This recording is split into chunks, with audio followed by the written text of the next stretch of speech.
Welcome back. You're watching Newsnight with me, Raisha Sehgal. Our top focus on the show. US President Donald Trump is heading to Davos for the World Economic Forum. And before his departure earlier today, he has yet again doubled down on his claim on acquiring Greenland, saying no going back on Greenland. The question is, what can we expect moving forward? We'll be tracking that and lots more. First, the headlines for you on Newsnight. All right, let's tell you more about this. US President Donald Trump has left for Davos for the World Economic Forum.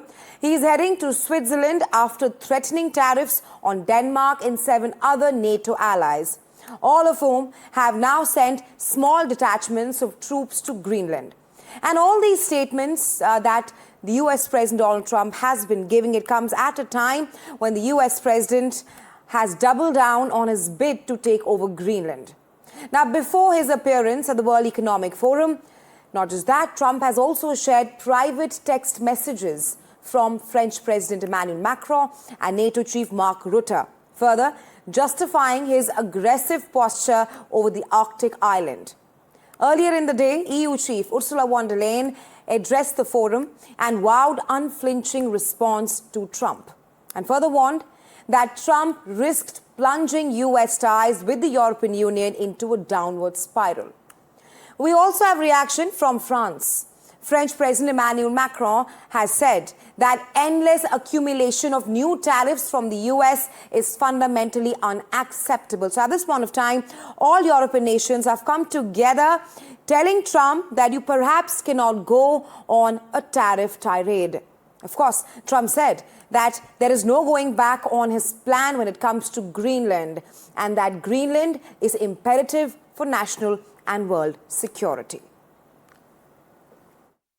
Well, I don't think they're going to push back too much. Look, we have to have it. They have to have this done. They can protect it. Denmark, they're wonderful people.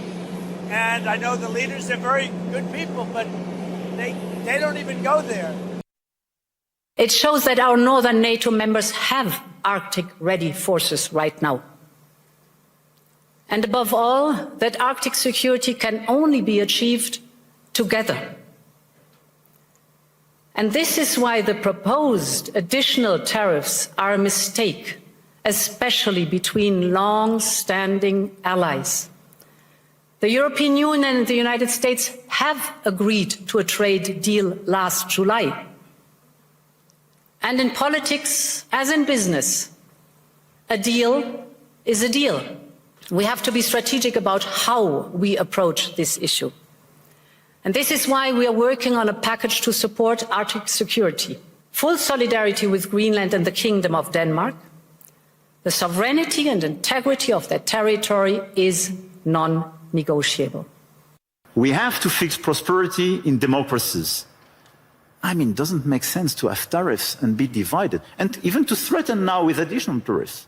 We can use the crazy thing is that we can be put in a situation to use the anti-coercion mechanism for the very first time vis-à-vis the US if they put additional tariffs. Can you imagine that?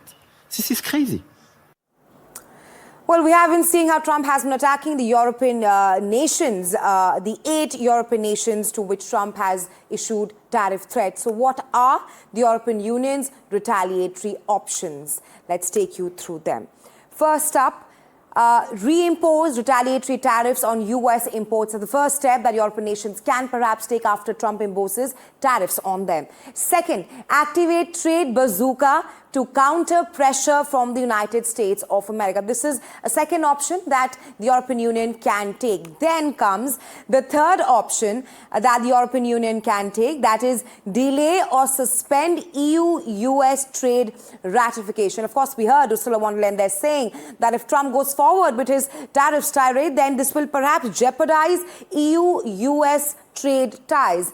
Then also put diplomatic pressure on the United States of America at a time when we're hearing a lot of statements coming out from Davos, from the French President Emmanuel Macron to even EU Chief Ursula von der Leyen. Also, diversified trade, that's what the European Union can do. It can diversify its trade aspects and not really depend on the United States of America. Hence, these are some of the retaliatory options that the European Union can take at a time when Trump is adamant on acquiring Greenland and has gone on to say that I will impose tariffs on all 8 European nations if they do not back my Greenland plan. To decode all that's happening, my colleague Vishal Vivek is now joining me.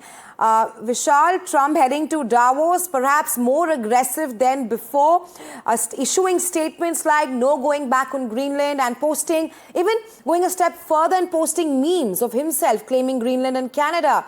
Your analysis of where things are headed to and what can we expect when Trump reaches Davos?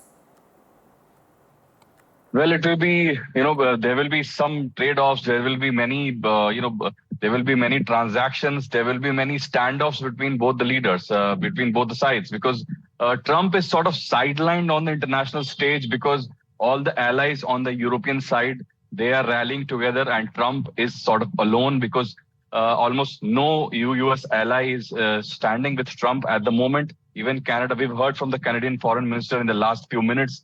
She has clearly stated that it's a very difficult moment for the powerful Western alliance at the moment, clearly indicating that Trump is at the helm of affairs and he's to blame for these difficult times. And at the same time, we've played out the bites of these powerful leaders who are some of the biggest allies that US has, and they are all objecting to what Trump is trying to do. And none of them are actually clear about what Trump is actually trying to do, because when you look at Greenland, the US already has the powers to, exert its influence in the region. It already has in its arsenal the weapons to deploy to that region. It has, the mechanism to deploy troops to the region. It can do so at any moment it wants to. It doesn't need a separate mechanism to overtake Greenland and then deploy troops to protect the region. NATO, North Atlantic Treaty Organization, literally means protecting the region in the North Atlantic region. So it's a very self-goal kind of situation for the Trump regime. It remains to be seen what Trump actually says tomorrow, because all eyes will be on what kind of a statement he makes there. Absolutely, with, of course, the takeover of the Venezuelan president, former President Nicolas Maduro, the tariffs being imposed, now his intentions of acquiring Greenland, a lot happening in the background, Vishal. But US policy will also be in spotlight. Do you think that there will be any elbow room for any kind of diplomacy or any kind of negotiation when Trump reaches Davos with all the leaders there, from the French President Emmanuel Macron to even the EU Chief Ursula von der Leyen? Yes, we've seen some messages that Trump himself has leaked that the leaders from the EU side, they want to speak with US President Donald Trump. Both Mark Rutte and Emmanuel Macron both have decided to speak with Trump. They want some parlays, some G7 meetings to be done to resolve the matter. It remains to be seen whether that's done or not. But when it comes to the elbow room that you talked about, there's definitely that, because you yourself explained just a few moments ago that you can also exert pressure on the US side. EU has in its arsenal a lot of these trade weapons that it can unleash, that it had not unleashed because the US had signed a deal with EU in July last year. And that weapon could be unleashed if the US actually goes on to impose those tariffs. That could attract, $93 billion worth of import from the EU side to the US side. That's a huge amount that can fracture one of the biggest partnerships in the globe has ever seen. So EU definitely has an elbow room to negotiate with Trump on this matter. Right, Vishal, we'll wait and have to see how all of that pans out when the US president reaches Davos tomorrow. But thanks for getting us the latest. Okay, let's tracking all the big stories for you here on the show. US President Donald Trump has now shared a provocative post on Truth Social, displaying a map of the United States that depicts Greenland and Canada as a part of American territory. The post comes amid Trump's renewed push to take control of Greenland, which he has repeatedly framed as a matter of national security. In the image, Trump is shown seated inside the Oval Office, flanked by several NATO leaders, including French President Emmanuel Macron, Italian Prime Minister Giorgia Meloni, UK Prime Minister Keir Starmer, and European Commission President Ursula von der Leyen, among others. In yet another social media post, the US President shared what looks like an AI-generated image. In this picture, Trump is seen hoisting the US flag in Greenland. The post has sparked fresh controversy, raising concerns among US allies over Washington's intentions towards the Arctic region. EU Chief Ursula von der Leyen has slammed Trump for the tariffs he has threatened to impose on European allies. She said, the EU chief clearly said that the additional tariffs are a mistake between allies and that the sovereignty of Greenland is non-negotiable. More reactions coming in from top European leaders, with French President Emmanuel Macron saying that the endless accumulation of new tariffs from the US is fundamentally unacceptable. More Danish combat troops have, that statement from Macron that we are tracking for you. Let's also tell you how Denmark has been reacting at this point of time. There have been more Danish combat troops which are arriving in Greenland for winter training amid rising tensions with the United States of America over the strategic territory. The move comes as Denmark and Greenland have proposed a NATO mission in Greenland. Remember, earlier today, EU Chief Ursula von der Leyen clearly said that Europe will have a package for Greenland.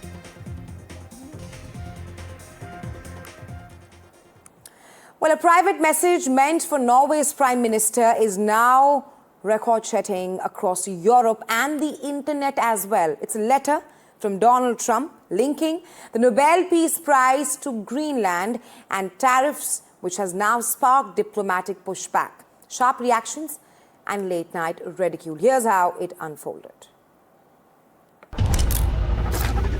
It started quietly with a message on a phone.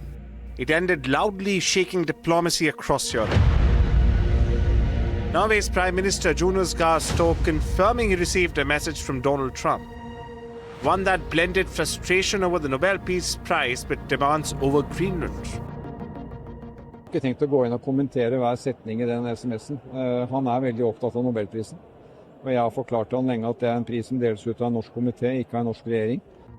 According to European officials, Trump wrote that after not receiving the Nobel Prize, he no longer felt obligated to think purely of peace. The message went further, declaring the world unsafe unless the United States had complete and total control of Greenland. That line landed like a thunderclap. This is a matter of basic principles, and we are living in 2026 where you can trade with people, but you can't trade people. Greenland is a self-governing territory of Denmark and a strategic Arctic outpost tied to NATO security. Trump's message surfaced just as Washington announced new tariffs on several European allies, including Norway. Storr says he didn't respond in writing, but tried to reach Trump by phone. No answer. Instead, a weekend of urgent coordination with European leaders working, as Storr puts it, through an unusual situation. Still, he says diplomacy matters. Nei, jeg har vel ikke svart på meldingen. Jeg ønsket å få til en telefonsamtale med han i går om disse spørsmålene sammen med den finske presidenten som jeg arbeider tett med. Og det lot seg jo ikke gjøre, og jeg sendte vel et signal om at vi synes fortsatt det vil være klokt med en sånn samtale. The conversation could happen later this week at the World Economic Forum in Davos, where Trump is expected to attend. In Davos, the US administration, meanwhile, struck back at the controversy. We have time for maybe one or two questions today, but I'll turn it over to the Secretary. I don't know anything about the president's letter to Norway, and I think it's a complete canard that the president will be doing this because of the Nobel Prize. But as governments weighed their response, the public response took an entirely different turn. Across social media, Trump's message was mocked, memed, and openly ridiculed, with critics calling it surreal, exaggerated, and more grievance than geopolitics. Some joked that the Nobel Committee had suddenly become the most powerful force in foreign policy. One message meant to project strength, instead triggering diplomacy and debate. Proof that in global geopolitics, even a private note can go public and go viral. Arjun Samar Mahindran for NDTV World.